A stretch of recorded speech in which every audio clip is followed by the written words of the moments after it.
तुम्हा सर्वांचे हार्दिक स्वागत आहे। आपण इयत्ता 12वीचे अकाउंट या विषयाचे पहिले प्रकरण अभ्यासत आहोत। प्रकरणाचे नाव आहे introduction of partnership and partnership final accounts.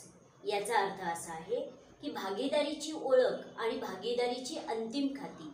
म्हणजे या प्रकरणामध्ये आपल्याला भागीदारी संस्थेचं फायनल अकाउंट सविस्तर अभ्यासायचं आहे। मग फायनल अकाउंट तयार करण्यासाठी trading account, profit and loss account, partners capital किंवा पार्टनर्स करंट अकाउंट आणि बॅलन्स शीटची मदत होते। मग मागील तासाला आपण ट्रेडिंग अकाउंट म्हणजे काय आणि ट्रेडिंग अकाउंट का तयार केले जाते, शिवाय ट्रेडिंग अकाउंटचा फॉर्मॅट आपण मागील तासाला सविस्तर अभ्यासलेला आहे।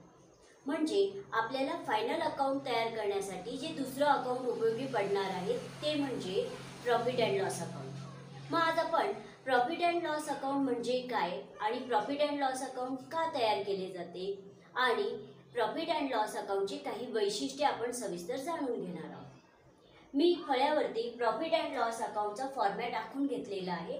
पहा, प्रॉफिट अँड लॉस अकाउंटला मराठीमध्ये नफा तोटा खाते असे म्हणतात आणि प्रॉफिट अँड लॉस अकाउंट हे ट्रेडिंग अकाउंट सारखेच दिसायला आहे। म्हणजे ट्रेडिंग अकाउंटचा जसा फॉर्मॅट आहे अगदी तसाच प्रॉफिट अँड लॉस अकाउंटचा फॉर्मॅट आहे। Profit and loss account is divided into two equal sides. की प्रॉफिट अँड लॉस अकाउंट हे दोन समान भागांमध्ये विभागलेले आहे। एक म्हणजे डेबिट साइड आणि दुसरी बाजू म्हणजे क्रेडिट साइड। आता आपण एक एक वैशिष्ट्य जाणून घेत आहोत। पहा, पहिलं वैशिष्ट्य आहे प्रॉफिट अँड लॉस अकाउंटचं, ते म्हणजे profit and loss account is a nominal account. की प्रॉफिट अँड लॉस अकाउंट हे एक नॉमिनल अकाउंट आहे। जसं ट्रेडिंग अकाउंट हे नॉमिनल अकाउंट आहे अगदी तसंच प्रॉफिट अँड लॉस अकाउंट सुद्धा नॉमिनल अकाउंट आहे। म्हणजे नॉमिनल अकाउंटचा नियम प्रॉफिट अँड लॉस अकाउंटला लागू होतो असा अर्थ आहे। आणि नॉमिनल अकाउंटचा नियम आहे debit all expenses and losses, credit all incomes and gains. मग हा नियम प्रॉफिट अँड लॉस अकाउंटला लागू होतो कारण प्रॉफिट अँड लॉस अकाउंट हे एक नॉमिनल अकाउंट आहे। आणि नॉमिनल अकाउंटच्या नियमाप्रमाणे प्रॉफिट अँड लॉस अकाउंटच्या डेबिट साइडला एक्सपेन्सेस अँड लॉसेस दिसतील आणि क्रेडिट साइडला incomes and gains.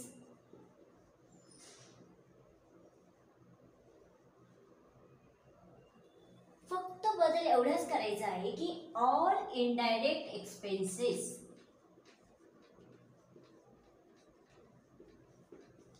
And losses are recorded in this account. म्हणजे पहा, ऑल इनडायरेक्ट एक्सपेन्सेस म्हणजे असा खर्च की आपल्या व्यवसाय संस्थेमध्ये वस्तूच्या निर्मितीनंतर जो खर्च केला जातो तो खर्च म्हणजे इनडायरेक्ट एक्सपेन्सेस। आणि all indirect incomes and gains are recorded in this account.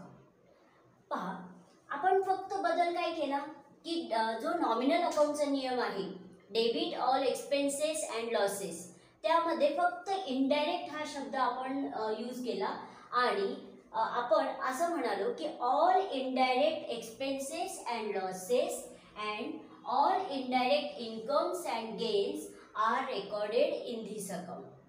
आता फक्त मी इथे वरती असा शब्द लिहिते, all indirect expenses and losses and all indirect incomes and gains are recorded in this account। त्यानंतर पहा, ट्रेडिंग अकाउंट मध्ये सर्व डायरेक्ट एक्सपेन्सेस अँड लॉसेस नोंदवले जातात। त्यानंतर all direct incomes and gains नोंदवले जातात ट्रेडिंग अकाउंटमध्ये। आणि डायरेक्ट एक्सपेन्सेस म्हणजे काय आणि डायरेक्ट इन्कम्स म्हणजे काय हे आपण अभ्यासलेलं आहे की वस्तूच्या निर्मितीच्या वेळेस किंवा वस्तू तयार करण्यापूर्वी आपण जो जो खर्च करतो तो खर्च म्हणजे डायरेक्ट एक्सपेन्सेस. आणि डायरेक्ट इन्कम्स म्हणजे काय की प्रत्यक्षात मालाची विक्री करून आपल्याला जे इन्कम मिळते ते म्हणजे डायरेक्ट इन्कम होय. मग ट्रेडिंग अकाउंटमध्ये all direct expenses and losses नोंदवले जातात आणि all direct incomes and gains नोंदवले जातात. त्याच्या विरुद्ध प्रॉफिट अँड लॉस अकाउंटमध्ये all indirect expenses and losses and all indirect incomes and gains are recorded in this account. म्हणजेच आता इनडायरेक्ट एक्सपेन्सेस म्हणजे नेमकं काय तर वस्तूच्या निर्मितीनंतर त्या वस्तूवर जो खर्च केला जातो तो खर्च म्हणजे ऑल इनडायरेक्ट एक्सपेन्सेस. मग आपण हे दुसरं वैशिष्ट्य अभ्यासलं. पहिलं वैशिष्ट्य असं अभ्यासलं की प्रॉफिट अँड लॉस अकाउंट हे एक नॉमिनल अकाउंट आहे. आणि दुसरं वैशिष्ट्य आपण असं अभ्यासलं की all indirect expenses and losses and all indirect incomes and gains are recorded in this account. हे दुसरं वैशिष्ट्य आपण अभ्यासलं. आता तिसरं वैशिष्ट्य आपण अभ्यासूया.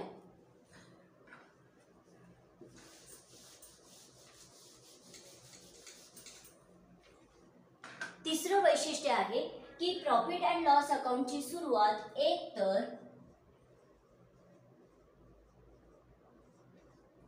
ग्रॉस लॉसने होते अन्यथा ग्रॉस प्रॉफिटने होते.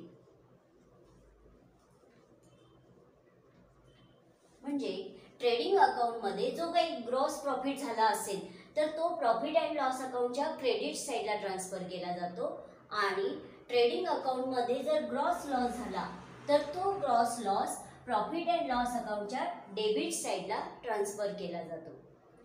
प्रॉफिट अँड लॉस अकाउंटची सुरुवातच एक तर ग्रॉस लॉसने होईल अन्यथा ग्रॉस प्रॉफिटने होईल. हे तिसरं वैशिष्ट्य प्रॉफिट अँड लॉस अकाउंटचं आहे. आता चौथं वैशिष्ट्य आपण जाणून घेऊया की प्रॉफिट अँड लॉस अकाउंट तयार करण्याचा मुख्य उद्देश काय. The main purpose of preparation of profit and loss account is to be find out net profit or net loss. की प्रॉफिट अँड लॉस अकाउंट तयार करण्याचा मुख्य उद्देश हाच आहे की आपल्याला त्या अकाउंटिंग इयरमध्ये नेट प्रॉफिट झाला आहे की नेट लॉस झाला आहे हे जाणून घेण्यासाठी partnership firm profit and loss account तयार करते. आणि हा जो नेट प्रॉफिट आहे तो प्रॉफिट अँड लॉस अकाउंटच्या डेबिट साईडला दिसतो टू नेट प्रॉफिट. आणि नेट लॉस हा प्रॉफिट अँड लॉस अकाउंटच्या क्रेडिट साईडला दिसतो बाय नेट लॉस. जरी नेट लॉस हा प्रॉफिट अँड लॉस अकाउंटच्या क्रेडिटला दिसत असला तरी तो प्रॉफिट अँड लॉस अकाउंटचा डेबिट बॅलन्स आहे. म्हणजे खर्च जास्त इन्कम कमी तेव्हा नेट लॉस होतो. आणि नेट प्रॉफिट जरी आपल्याला प्रॉफिट अँड लॉस अकाउंटच्या डेबिट साईडला दिसत असला तरी तो प्रॉफिट अँड लॉस अकाउंटचा क्रेडिट बॅलन्स आहे. कारण जेव्हा इन्कम जास्त खर्च कमी त्यावेळेस नेट प्रॉफिट होतो. मग आपण ही तिसरंही वैशिष्ट्य सविस्तर जाणून घेतलेलं आहे की नेट प्रॉफिट आणि नेट लॉस शोधून काढण्यासाठी किंवा त्या अकाउंटिंग इयरमध्ये आपल्याला निव्वळ नफा झाला आहे की निव्वळ लॉस झाला आहे हे जाणून घेण्यासाठी partnership firm profit and loss account तयार करते. नेट प्रॉफिटचा अर्थ होतो निव्वळ नफा आणि नेट लॉसचा अर्थ होतो निव्वळ तोटा. हे झालं तिसरं वैशिष्ट्य. मग आपण एका उदाहरणाच्या साहाय्याने असं अभ्यासूया की नेट प्रॉफिट केव्हा होतो आणि नेट लॉस केव्हा होतो. म्हणजे प्रत्यक्षात आपण अमाऊंट घेऊन एका गणिताच्या साहाय्याने आपण नेट प्रॉफिट आणि नेट लॉस जाणून घेऊया. आपण नेट लॉस केव्हा होतो हे एका गणिताच्या साहाय्याने आपण समजून घेऊया. समजा प्रॉफिट अँड लॉस अकाउंटच्या डेबिट साईडला अमाऊंट आहे 6 लाख रुपये. आणखीन आहेत समजा 50,000 रुपये. आणखीन काही अमाऊंट आहे 10,000 रुपये. आपण फक्त अमाऊंटच्या साहाय्याने नेट लॉस किंवा नेट प्रॉफिट समजावून घेणार आहोत. मी काही इथे खर्चाचं नाव लिहिलेलं नाही. की आपल्याला हे समजलं पाहिजे की नेट लॉस कसा होतो आणि किंवा नेट प्रॉफिट कसा होतो हे जाणून घेण्यासाठी आपण फक्त अमाऊंटच्या साह्याने तो लॉस तो प्रॉफिट समजावून घेत आहोत. आता समजा क्रेडिट साईडला आहेत 4 लाख रुपये, समजा आणखीन आहेत 20,000 रुपये,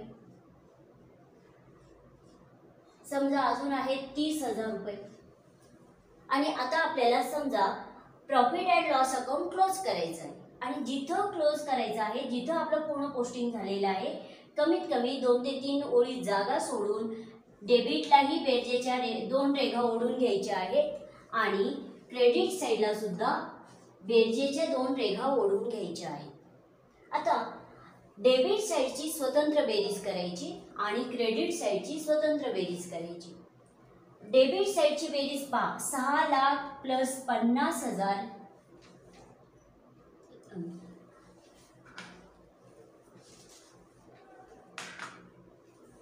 मी इथं बेरीज करते. प्रॉफिट अँड लॉस अकाउंटच्या डेबिट साईडची बेरीज आलेली आहे 6 लाख प्लस 50,000 प्लस 10,000 6,60,000 रुपये. आता क्रेडिट साईडची आपण स्वतंत्र बेरीज करूया. 4 लाख प्लस 20,000 प्लस 30,000 बेरीज आलेली आहे 4,50,000 रुपये. म्हणजे आपल्याला असं लक्षात आलं की डेबिट साईडची बेरीज मोठी आली, ती आली 6,60,000 रुपये. जी बेरीज मोठी आली ती आपण डेबिटला पण लिहूया आणि क्रेडिट साईडला पण लिहूया 6,60,000 रुपये. क्रेडिटला पण आपण लिहूया 6,60,000 रुपये. आपण डेबिटला 6,60,000 रुपये लिहिले, ती बेरीज बरोबर आहे, पण क्रेडिट साईडला आपण बेरजेमध्ये 6,60,000 रुपये लिहिलेले आहेत, पण वरती फक्त बेरीज आहे 4,50,000 रुपये. मग मोठ्या बेरजेतून लहान बेरीज वजा करूया. उत्तर आलेलं आहे 2,10,000 रुपये. याचा अर्थ आपल्याला 2,10,000 रुपये जे क्रेडिट साईडला अमाऊंट जी कमी पडली ती आपण कॅरी डाऊन म्हणून जी रक्कम देणार आहोत ती रक्कम आली 2,10,000 रुपये. याचा अर्थ तो बाय नेट लॉस आहे. म्हणजे आधी मी लिहिते, तो खरं तर कॅरी डाऊनच आहे. आपण लेजरमध्ये शिकलेलो आहोत, तो खरं तर कॅरी डाऊनच आहे.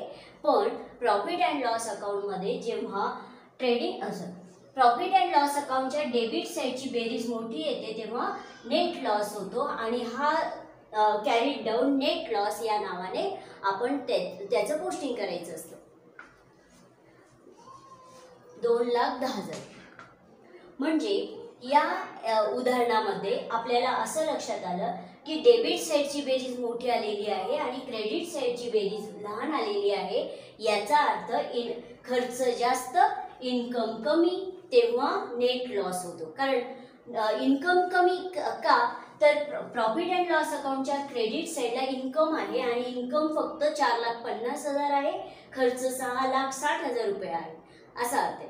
मग मोठ्या बेरजेतून आपण लहान बेरीज वजा केली आणि आपल्याला असं समजलं की त्या वर्षी 2,10,000 रुपये आपल्याला नेट लॉस झालेला आहे. मग नेट लॉस कसा कॅल्क्युलेट करायचा हे आपल्याला ह्या उदाहरणाच्या सहाय्याने समजलेलं आहे.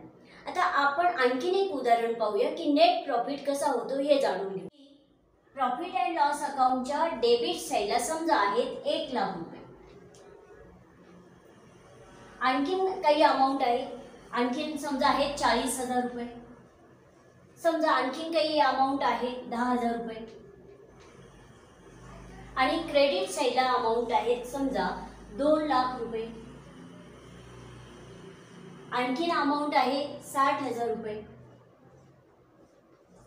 आणि अजून आणखीन एखादी अमाऊंट असू शकते ती म्हणजे 20,000 रुपये आहेत समजा, असं आपण गृहीत धरू. मग आपल्याला आता profit and loss account close करायचं आहे असं आपण गृहीत धरू. मग जिथं आपलं पोस्टिंग झालेलं आहे कमीत कमी 2 ते 3 ओळी जागा सोडून आपण बेरजेच्या 2 रेघा डेबिटलाही ओढून घ्यायच्या आहेत आणि क्रेडिट साईडला सुद्धा ओढून घ्यायच्या आहेत. डेबिट साईडची स्वतंत्र बेरीज करायची आणि क्रेडिट साईडची स्वतंत्र बेरीज करायची। मग डेबिटची पाहूया बरं बेरीज किती आली। 1,00,000 प्लस 40,000 प्लस 10,000 1,50,000। आता क्रेडिट साईडची स्वतंत्र बेरीज करूया। क्रेडिट साईडची बेरीज झालेली आहे 2,00,000 प्लस 60,000 प्लस 20,000 म्हणजे बेरीज आलेली आहे 2,80,000। आपल्याला असं लक्षात आलेलं आहे की क्रेडिट साईडची बेरीज मोठी आलेली आहे 2,80,000 रुपये। मग जी बेरीज मोठी आली ती क्रेडिटला पण लिहूया आणि डेबिट साईडला सुद्धा लिहूया 2,80,000 रुपये। आपण डेबिटला तर लिहिले 2,80,000 रुपये बेरजेमध्ये, पण वरती फक्त 1,50,000 रुपयेच आहेत, म्हणजे आपल्याला बॅलन्स कॅरी डाऊन द्यावा लागत आहे। मग मोठ्या बेरजेतून लहान बेरीज वजा करूया। 1,50,000 रुपये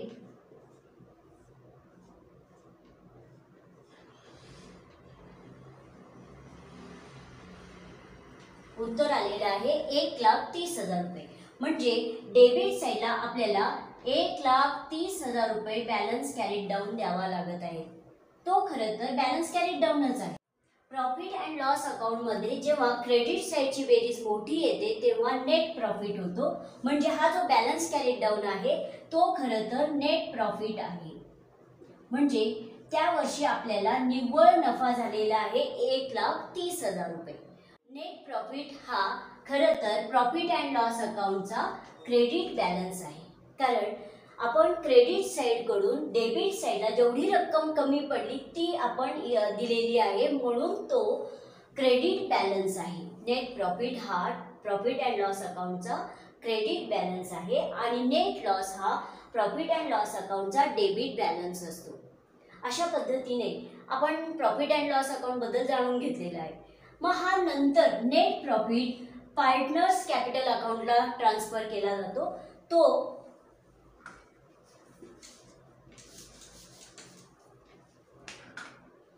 नेट प्रॉफिट जर झाला त्या वर्षी तर तो ट्रान्सफर करायचा पार्टनर्स कॅपिटल अकाउंटच्या क्रेडिट साईडला। नेट प्रॉफिट जर नेट लॉस झाला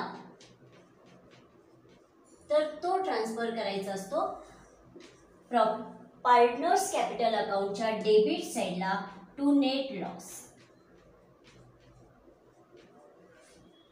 तर आपण आजच्या तासाला प्रॉफिट अँड लॉस अकाउंटची वैशिष्ट्ये सविस्तर जाणून घेतलेली आहेत। आपण पुढील तासाला प्रॉफिट अँड लॉस अकाउंटच्या डेबिट साईडला कोणकोणते इनडायरेक्ट एक्सपेन्सेस अँड लॉसेस येतात आणि क्रेडिट साईडला कोणकोणते इनडायरेक्ट इन्कम्स अँड गेन्स येतात ती यादी म्हणजेच प्रॉफिट अँड लॉस अकाउंटचा फॉर्मॅट आपण सविस्तर अभ्यासणार आहोत। जर तुम्हाला माझा व्हिडिओ आवडला असेल तर लाईक करा, जास्तीत जास्त विद्यार्थ्यांपर्यंत तो शेअर करा आणि सबस्क्राईब करा। धन्यवाद।